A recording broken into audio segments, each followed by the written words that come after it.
భారతదేశం make in India, made in India ఒక ఉద్దేశంతో ప్రధానమంత్రి గారు గత 12 సంవత్సరాల బట్టి ఏదైతే భారతదేశానికి ఆయుధాలని మనమే తయారు చేసి మన దేశ రక్షణకే వాడటానికి ఏ విధంగా ఉంటాయో ప్రపంచానికి చాటి చూపించారు.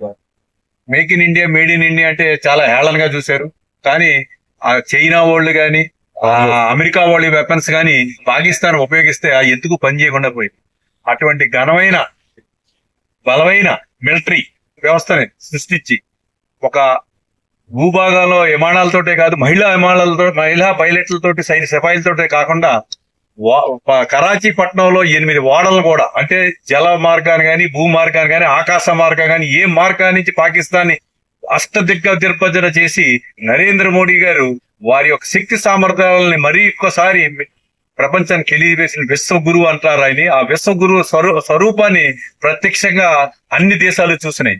కానీ పాకిస్తాన్ లో ఓ పక్కన ప్రధానమంత్రుల కోసం పోటీ పడేవాళ్ళు, మిలిటరీ పదవుల కోసం పోటీ పడేవాళ్ళు ఉన్నారు. కానీ భారతదేశంలో వివిధ మతాలు, వివిధ భాషలున్న అందరికీ నాయకులు ప్రధానమంత్రి నరేంద్ర మోడీ గారే. అందరి ఉద్దేశం భారత్ ఏక్ హై, భారతీయులంతా ఒకటే, భారతదేశం అంతా ఒకటే అని ఒక స్ఫూర్తితోటి మన ప్రధానమంత్రి గారికి ఆ లక్ష్మీ నరసింహ గారి ఆశీస్సులు ఇచ్చి ఈ పాకిస్తానీలకి, ఉగ్రవాదులకి సరైన బుద్ధి చెప్పాలని, అలాగే మన దేశ రక్షణ సిబ్బందికి వారి రక్షణగా ఉండాలని కోరుకుంటూ ఏదైతే మన తెలుగు రాష్ట్రాలు అనంతపూర్